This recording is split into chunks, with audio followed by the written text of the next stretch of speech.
Okay, let me see the hands of the kids. Put your hands up so I know where you are.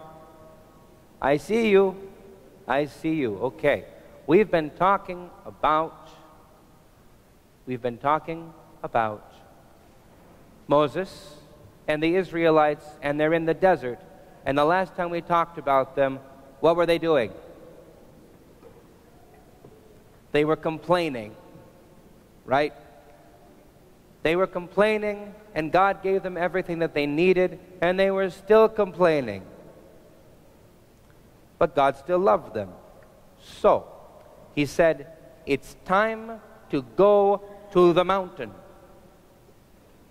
So he tells Moses, lead them to Mount Sinai, where I talked to you before. Do you remember the burning bush? Remember the burning bush? The bush was on fire, but it wasn't burning. That's where Moses saw God before. You remember the burning bush. Good. So Moses is told by God, take the people again, because, he says, if you will obey my voice and keep my covenant, then you will be a unique treasure unto me above all the people. All the earth is mine, but you will be special, and I will make you a kingdom of priests and a holy nation. So, God said, go to the mountain. And when they got to the mountain, remember that cloud that's been going along with them? In the daytime, it's a pillar of cloud, and at night, it's a pillar of fire. Well, the cloud rested on the mountain, and there were earthquakes, and there was fire, and lightning, and smoke, and thunder. It was impressive. How many of you have seen a mountain? Who's seen a mountain? We don't really have mountains in Michigan. Okay. Think of, who's seen Mount Trashmore? Okay. The dump in Riverview. That's a hill. We're talking about something 100 times as big and tall. And to the people of God, he says to them, I am going to come down onto the mountain, and here at the mountain I will meet with you. He says, don't go close to the mountain. Don't touch it, or you'll die.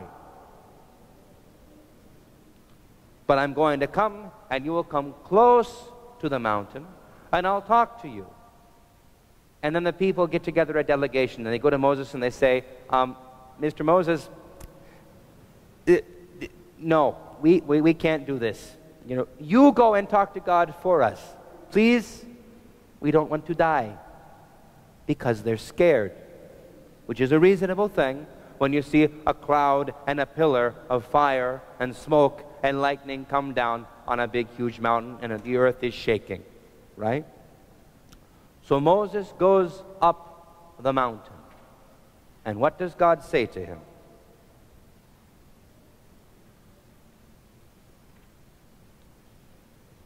I will read you what God says to him. God spake all these words, saying, I am the Lord your God, the Lord and God who brought you out of the land of Egypt, out of the land of bondage. You shall have no other gods before me. What are we in now? You know about this, the 10 Commandments. So these are the 10 Commandments. You shall not make unto you any graven image or any likeness of anything that is in heaven above, or that is in the earth beneath, or that is in the water under the earth. You shall not bow down yourself to them, nor serve them, for I, the Lord your God, am a jealous God. I visit the iniquity of the fathers on the children to the 3rd and 4th generation of those who hate me. And the people are like, yep, still scared. And I show mercy unto all those who love me and keep my commandments. So that's good news. You shall not take the name of the Lord your God in vain. Remember the Sabbath day to keep it holy. 6 days you shall work and do all your labor, but the 7th day is the Sabbath of the Lord your God. Don't work on it. Not you, not your son, not your daughter, not your manservant, not your maidservant, no, none of your cows, not the stranger that is within your gates. No one that lives with you is allowed to work on the Sabbath day because it's holy. This is a prophecy commandment, okay? How many of you work on Saturday? and Saturday is the Sabbath day. Are we breaking God's law? Not anymore, because God rested on the Sabbath day when He came and died and was buried and lay in the earth on the Sabbath day. So now we worship on Sunday, and as much as possible we don't do work. We honor the Sabbath by doing sacred work, service, love, grace, because that commandment is fulfilled. I don't want any legalists here saying, Father, we're not allowed to work on Saturday or Sunday, because Sunday was never the Sabbath day. Next, right. Honor your father and mother, so that your days may be long on the earth and in the land which the Lord your God gives you. Okay? Honor your father and mother. This one's for the kids. What does it mean to honor?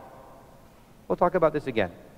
You shall not kill, you shall not commit adultery, you shall not steal, you shall not lie, you shall not covet. And that's it. We're going to talk a little bit more about these later. I want to emphasize the one thing, because this is what we're about today. What did God say about graven images? He said, don't make any graven image, don't bow down to it, don't kiss it, don't do anything with it. What's this? So, today is the Sunday of Orthodoxy. We need to address this.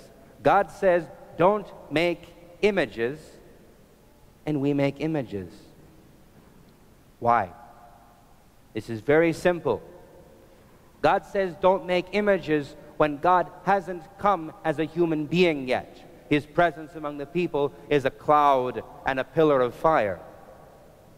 When God has come as a man and shown us His face, not only are we allowed to make images of Him, we are required to make images of Him, not to worship them.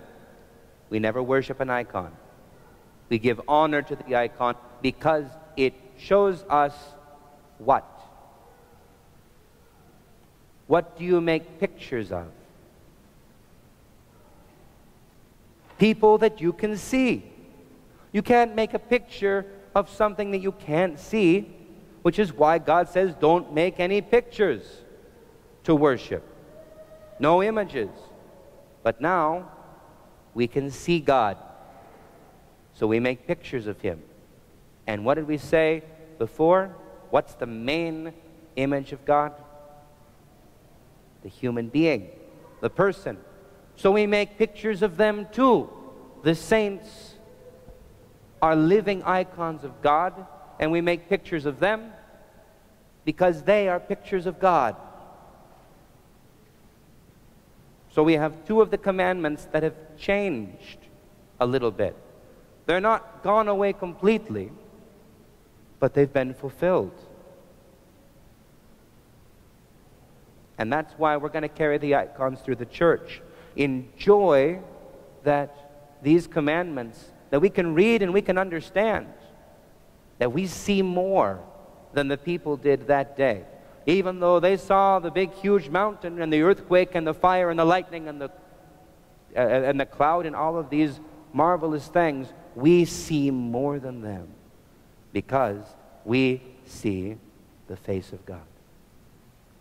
And we indeed do more than that. We taste and see and touch and receive God in communion, which is what we're going to do now.